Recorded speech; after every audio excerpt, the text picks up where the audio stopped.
Hello everybody. A couple of months ago, an old friend of mine asked me to contribute a chapter to a book that he was getting together. He was asking a dozen or so of his old friends to write about their conversion and then to write about their lives now in their older age, making no mention of their lives in between. Don't worry, he asked for less than 2,000 words, so I thought I would take this opportunity to share it with you all here.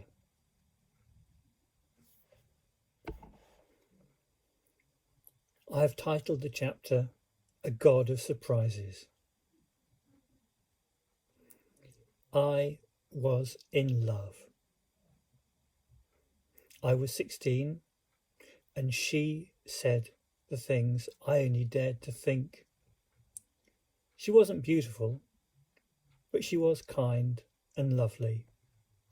However, she was 2 years older than me, and I was not the one that she wanted to spend her life with. So began an agonizing friendship.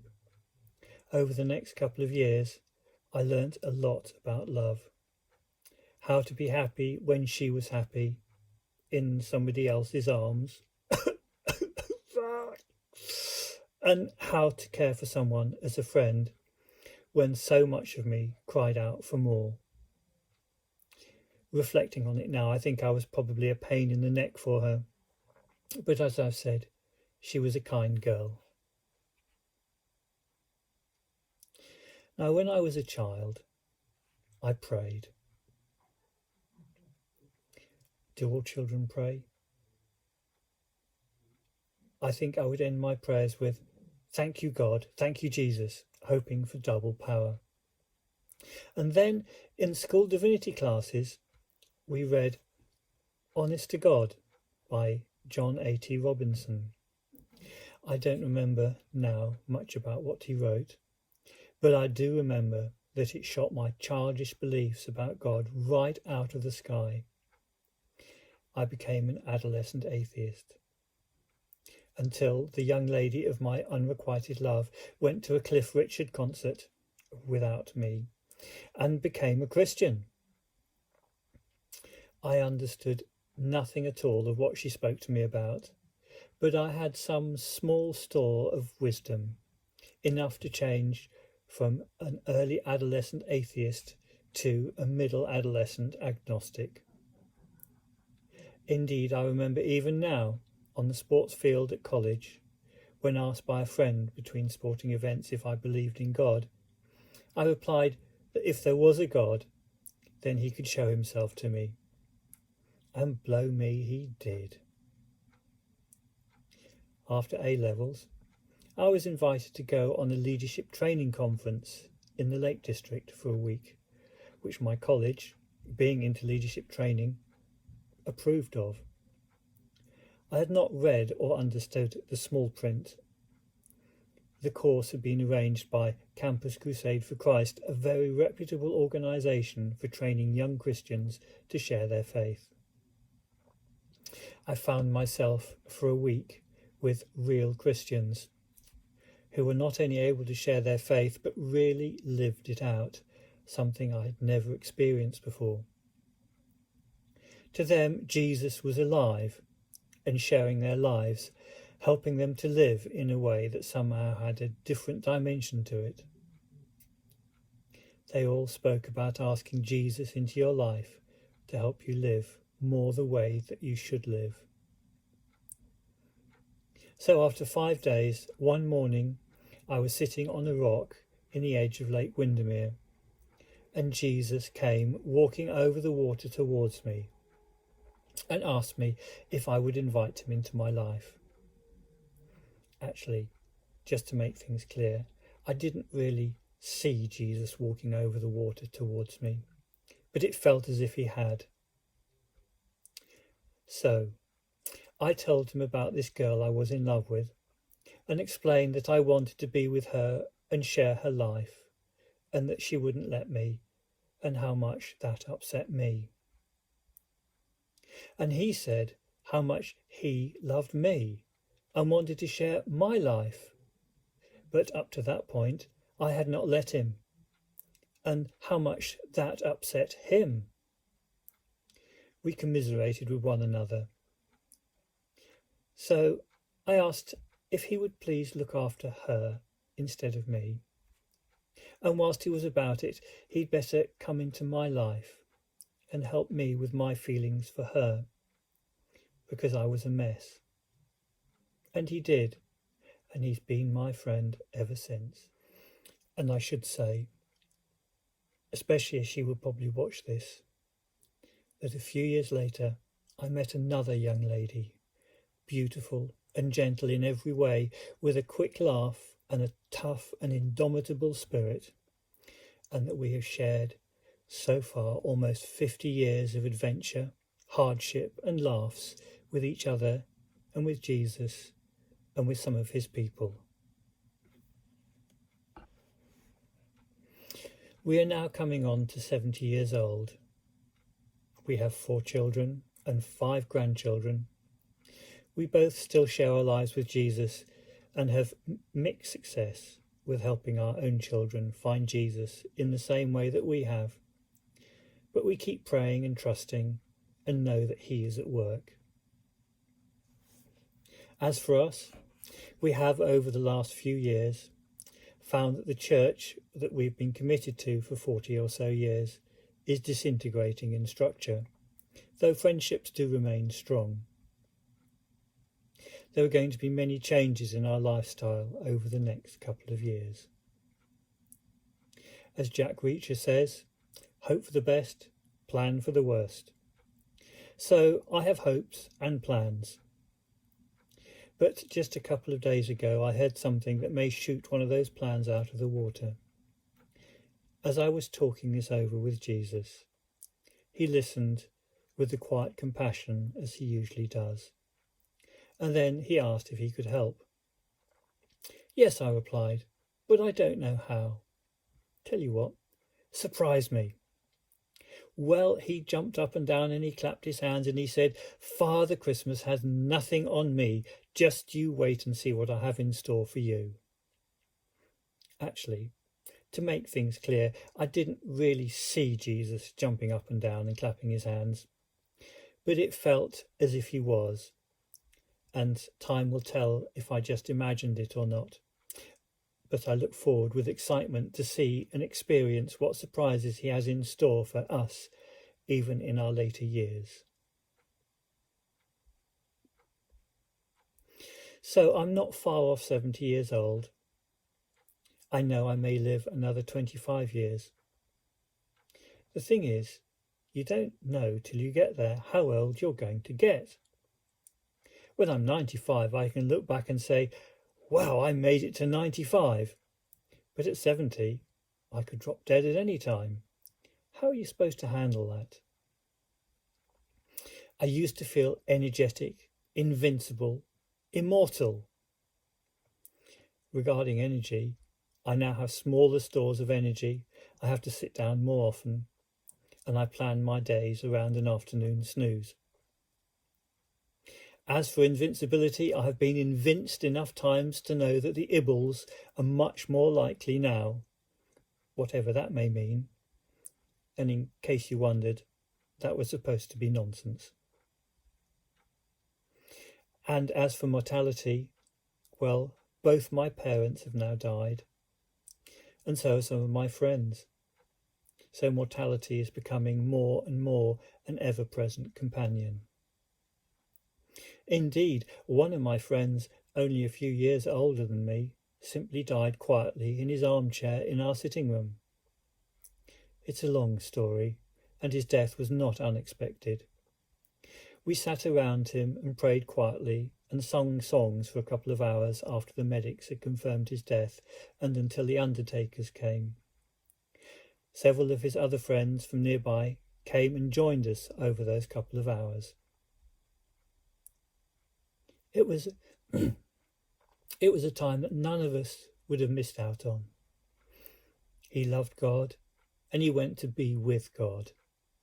In a way, the only surprising thing was that God had not taken his body as well as his soul at the time, though how we would have explained that to his relatives, and also the authorities, I don't know. May I scatter a few more thoughts? It is said that sweet little old ladies do not just happen, but usually start as sweet young ladies. Well, I was a kind and helpful young man, and I seem to have successfully grown into a kind and helpful old man, and I'm happy with that. I know that I'm not perfect, and I know that I can still learn many things as I need to. But basically, I have spent the last 70 years becoming whom I am, and now I would like to be whom I am, and be happy with that. However, let me ask you something. Do you read any daily Bible readings or inspirations? Well, I do, and they always seemed aimed at younger people, encouraging them to find the calling or purpose that God has for their lives. Well, I feel as if I've done that. I've got the t-shirt and the baseball cap and the Jesus Army jacket, and although I may or may not have some 30 years left to live, somehow I think my take on life is, or should be, a little different to the younger folk. I think someone should write some daily Bible readings for old folk who have fulfilled their calling and are looking to build on that in a new way, suitable for their age and their aging faculties and energy. In fact, I'm fed up with inspirational sermons or books or Bible readings, all pushing us to be the heroes or dynamic church leaders or history makers. They make me feel so tired now, especially as the vast majority of us are simply congregational members, serving God in straightforward congregational ways, living humble, quiet Christian lives. And God will use us to salt the earth and make a difference wherever we are, in ways that we will not see, probably until we reach eternity. These things are just as important as leading thousands to Christ or writing great inspirational terms. In fact, since initially writing this, I have found daily living for seniors, which over the last couple of days has suited me quite well. I read recently that Churchill reputedly said, "When you are 20, you care what everyone thinks. When you are 40, you stop caring what everyone thinks. And when you are 60, you realise that no one was ever thinking about you in the first place." Today, I realise that I still see my wife as she was when she was young.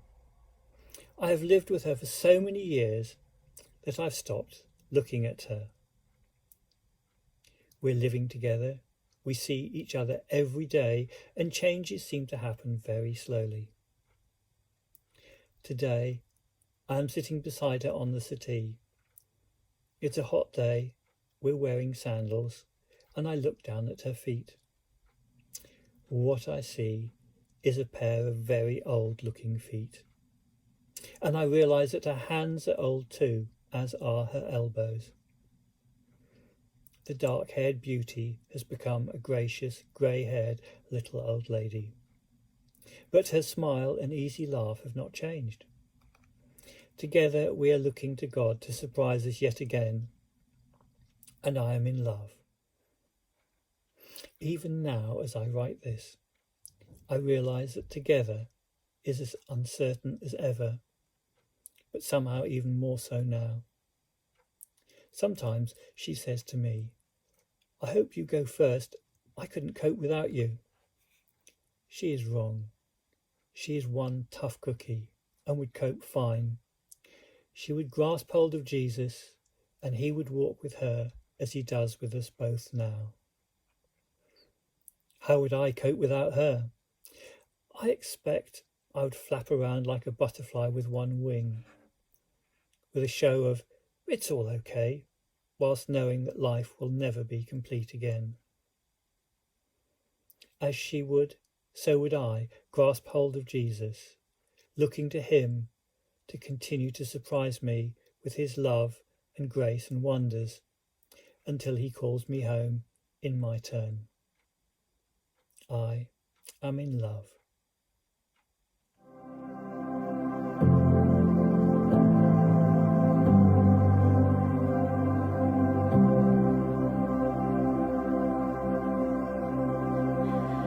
Faithful shepherd, feed me in the pastures green, and faithful shepherd, lead me where thy steps are seen.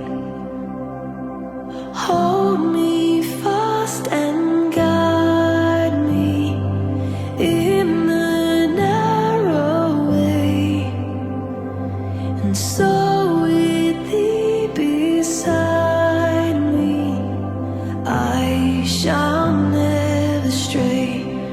Father, let this be my prayer, to follow you alone.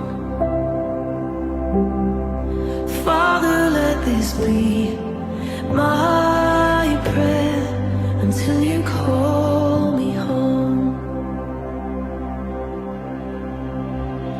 Daily bring me nearer to the heavenly shore, and make my faith grow clearer, and may I love you more. Hallow every pleasure, every gift and pain, and be thyself my treasure, although none else I gain. Father, let this be my prayer, to follow you alone. Father, let this be my prayer until you call me home. Father, let this be my prayer, to follow you alone. Father, let this be my prayer until you call me home.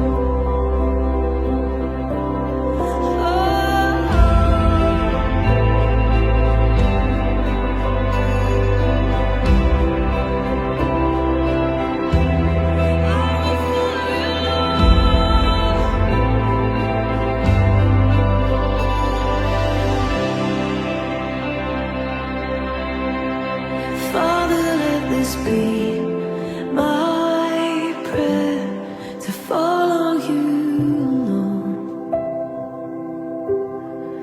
Father, let this be my prayer until you call